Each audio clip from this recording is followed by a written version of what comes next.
नमस्कार दोस्तों। आज है हमारा डे 19 ऑफ आंसर राइटिंग और आज हम लोग GS3 यानी इंडियन इकोनॉमी के एक क्वेश्चन को डिस्कस करेंगे। इसका PDF आपको नीचे दिए गए डिस्क्रिप्शन बॉक्स में टेलीग्राम चैनल का लिंक है, वहाँ से मिल जाएगा। तो आइए बिना समय बर्बाद किए लेट्स स्टार्ट द डिस्कशन। तो let's see the question. Question क्या बोल रहा है कि how the governments welfare schemes, ठीक है, गवर्नमेंट का जो सोशल वेलफेयर स्कीम है, इन्होंने किस तरह से रूरल एरिया में रहने वाले लोगों के ज़िंदगी में चेंज लाया, ठीक है, यानी how it change the quality of life या standard of living of the people living in the rural area. ठीक है, इस बात को जस्टिफाई करना है हमें कुछ एग्जांपल्स देखिए। ठीक है, तो आई होप आपको क्वेश्चन समझ में आ गया होगा कि गवर्नमेंट का वेलफेयर स्कीम किस तरह से रूरल एरिया के पीपल के स्टैंडर्ड ऑफ लिविंग में चेंज लाया। अब देखिए, तो लेट्स स्टार्ट द ये सॉल्यूशन। सबसे पहले हम लोग क्या करते हैं, एक इंट्रो के बारे में देखते हैं। ठीक है, तो कुछ धांसू सा इंट्रो लिखा जाए यहाँ पर। देखिए, हमने यहाँ पर क्या किया, बताया कि in the last 75 years since Indian independence government of India या state government shows the socialist aspect of Indian democracy also. देखिए, तो हमने क्या किया, इस इकोनॉमी के क्वेश्चन में पॉलिटी वाला एंगल डाल दिया। किस तरह से कि गवर्नमेंट का क्या अप्रोच है कि जैसे हमारे प्रिएम्बल में लिखा हुआ है कि एक सोशलिस्ट कंट्री की तरफ ले जाना है। तो यूजुअली हम लोग एक मिक्स्ड इकोनॉमी के बारे में बात करते हैं, कैपिटलिस्ट और सोशलिस्ट दोनों मॉडल होना चाहिए। तो सोशलिस्ट मॉडल के थ्रू हम लोग पुअर पीपल को अपलिफ्ट कर सके। तो वही बात हमने बता दिया कि 75 साल जो हुआ इंडिपेंडेंस का, गवर्नमेंट ऑफ इंडिया बताया है कि इंडियन डेमोक्रेसी का एक सोशलिस्ट एंगल भी है। ठीक है, तो ये इंट्रोडक्शन का पहला पैराग्राफ हो गया। Then government social welfare schemes is key milestone in uplifting the status of rural people and thus helping in changing their quality of the life. सही बात है, तो गवर्नमेंट का सोशल वेलफेयर स्कीम है, ये काफ़ी इंपॉर्टेंट माइलस्टोन साबित हुआ किस चीज़ में, जो रूरल पीपल है उनके स्टेटस को अपलिफ्ट करने में, ऊपर उठाने में। ठीक है, और उसकी क्वालिटी ऑफ लाइफ को और चेंज करने में या फिर बेटर बनाने में। तो लेट्स सी, तो कैसे, अब इसी को मैंने बता दिया कैसे कैसे इन्होंने बेहतरीन रोल प्ले किया। ठीक है, तो लेट्स स्टार्ट। तो सबसे पहला क्या है, एम्प्लॉयमेंट जनरेशंस। ठीक है, तो गवर्नमेंट का वो कौन कौन सा स्कीम है जो कि रूरल एरिया में एम्प्लॉयमेंट जनरेशन में इंपॉर्टेंट रोल प्ले किया। तो very famous scheme that is the MNREGA, Mahatma Gandhi national rural employment guarantee schemes, जिसके अंतर्गत क्या होता है कि 100 डे पर ईयर का जो ये एम्प्लॉयमेंट है वो प्रोवाइड कराया जाता है पीपल को उसके लोकल एरियाज में। ठीक है, उसके बाद दूसरा कौन सा है, दीनदयाल उपाध्याय अंत्योदय योजना। ठीक है, जो कि किसे फोकस करता है, स्किल ट्रेनिंग पे फोकस करता है। ठीक है, उसके अलावा श्यामा प्रसाद मुखर्जी रर्बन मिशन। ठीक है, रर्बन मिशन का मतलब ये हुआ कि देखिए यह नाम से क्लियर है, रूरल और अर्बन दोनों मिशन है। मतलब ये है कि इस तरह से क्लस्टर ऑफ विलेज को डेवलप किया जाए जो अर्बन बेसिस पे हो। ठीक है, ताकि वहाँ पर इकोनॉमिक एक्टिविटी ज़्यादा हो सके और एम्प्लॉयमेंट जनरेशन का मौका ज़्यादा मिल सके। ठीक है, तो ये बता दिया एम्प्लॉयमेंट जनरेशन 3 तरह से गवर्नमेंट ने कराया, और कई सारे तरीका है बट हमारे पास यहाँ वर्ड लिमिटेशन है, डेट्स पे हम लोग इसी फोकस कर रहे हैं। दूसरा हेल्थ प्रमोशन, तो बहुत ही फेमस स्कीम है, 2018 में आया था, that is Ayushman Bharat scheme, जिसमें क्या होता है 5 लाख पर एनम, यानी हर साल एक कुछ सिलेक्टेड परिवार को, कुछ नहीं मतलब बहुत बड़े चंक ऑफ द पीपल, मतलब जो फैमिली है उसको 5 lakh per year health insurance provide कराया जाता है टर्सरी केयर सेंटर्स में। अब लिख सकते हैं कि in the tertiary care centre जो जैसे हॉस्पिटल्स होते हैं, मेडिकल कॉलेजेस होते हैं, ठीक है, जो बड़े बड़े हॉस्पिटल्स होते हैं लाइक एम्स और जो वेरियस स्टेट मेडिकल कॉलेजेस हैं वे सब। तो ये पहला हो गया आयुष्मान भारत स्कीम। ठीक है, दूसरा स्वच्छ भारत मिशन। ठीक है, तो स्वच्छ भारत मिशन में यूजुअली बताया गया है कि more than 12 lakh toilets construct किया गया है विलेजेस में, ताकि विलेजेस को ओपन डिफिकेशन फ्री बनाया जा सके। ODF अचीव करने के लिए इस तरह का स्कीम लाया गया, क्योंकि आपको पता होगा कि ओपन डिफिकेशन से बहुत सारे डिजीजेज स्प्रेड करते हैं लाइक कॉलरा।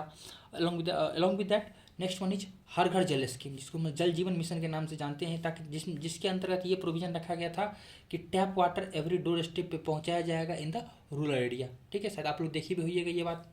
तो ये 3 तरह था जिससे हम लोग हेल्थ को प्रॉपर इंश्योर कर सकते, ताकि यहाँ पर फ्री एक सेफ वाटर और सैनिटेशन पे ध्यान दिया जा सके। देन है फाइनेंशियल इंक्लूजन का मतलब यही होता है कि जो मेन स्ट्रीम बैंक्स हैं वहाँ से लोगों को कनेक्ट करना।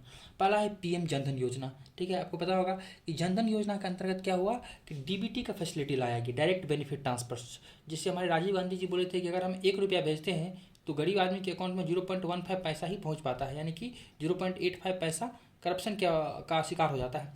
तो इसको कैसे टैकल किया जाए, और 1 रुपया अगर हम भेज रहे हैं, गवर्नमेंट 1 रुपया भेज रहा है, तो किस तरह से गरीब आदमी के अकाउंट में 1 रुपया पहुंच सके, उसके लिए डायरेक्ट बेनिफिट ट्रांसफर का प्रोविजन लाया गया, जिसके अंतर्गत सीधे यहाँ से बटन दबाया दिल्ली से और एक छोटे से किसी भी पुअर स्टेट के पुअर गाँव में बैठा हुआ आदमी के अकाउंट में पैसा पहुँच गया।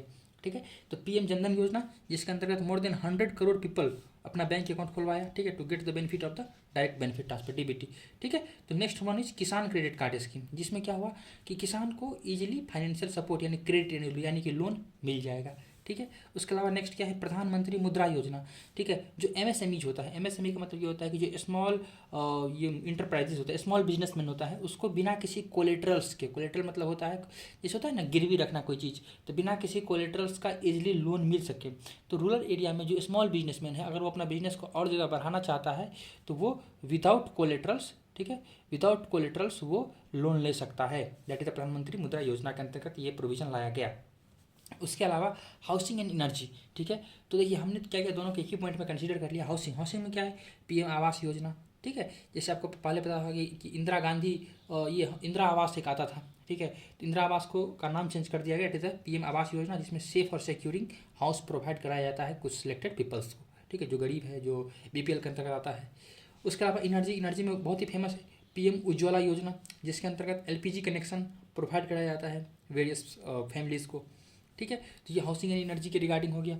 देन है इंफ्रास्ट्रक्चर डेवलपमेंट, ठीक है। तो बहुत ही फेमस योजना है डेट इज द प्रधानमंत्री ग्राम सड़क योजना, ठीक है, जिसका मोटो क्या है कि हम हर गांव तक, ठीक है, ऑल वेदर रोड कंस्ट्रक्शन करेंगे, यानी वैसा रोड जो कि हर वेदर, चाहे बरसात हो, चाहे गर्मी हो, चाहे बारिश, कुछ भी हो, हर वेदर में वो प्रॉपर काम कर सके, हर वेदर में वो इंटैक्ट रह सके। ऐसा नहीं कि टूट जाए, बारिश हुआ रोड टूट गया, ऐसा नहीं। तो more than 16 lakh kilometre road का कंस्ट्रक्शन किया गया पीएम ग्राम सड़क योजना के अंतर्गत, और अभी ये चल ही रहा है, अभी ये कंटिन्यू है। उसके अलावा ये देखिए, ये हुआ फिजिकल इंफ्रास्ट्रक्चर और ये हुआ digital infrastructure. This is the physical infrastructure and this is the digital infrastructure, ठीक है। तो डिजिटल इंफ्रास्ट्रक्चर को प्रमोट किया गया ताकि ऑनलाइन सर्विसेज को और बेटर बनाया जा सके। आज जो ऑनलाइन सर्विसेज शहर में मिलता है वही गाँव में भी मिलता है, ऑनलाइन पेमेंट गाँव में भी हो जाता है, ठीक है। तो ये हुआ इंफ्रास्ट्रक्चर डेवलपमेंट के regarding. And the last one that is very important, that is the education. तो उसके अंतर्गत समग्र शिक्षा अभियान, आप लोग सुने होइएगा, सर्व शिक्षा अभियान एक था, ठीक है। तो उसी को और मॉडिफाई किया गया, समग्र शिक्षा अभियान टू प्रमोट द एजुकेशन।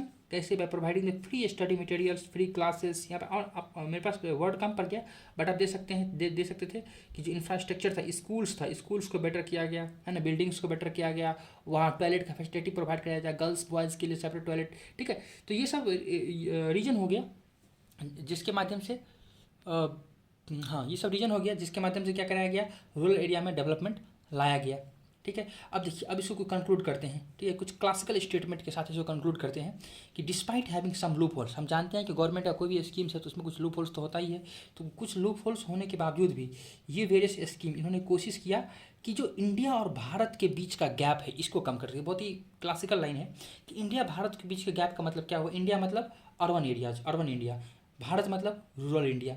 तो अर्बन और रूरल के बीच के गैप को कम कर सके, जो रूरल पीपल है उसके भी स्टैंडर्ड ऑफ लिविंग को बेटर कर सके, ठीक है। तो ये वेरियस स्कीम ने इस तरह से इंडिया को आगे बढ़ाने में इंपॉर्टेंट रोल प्ले किया।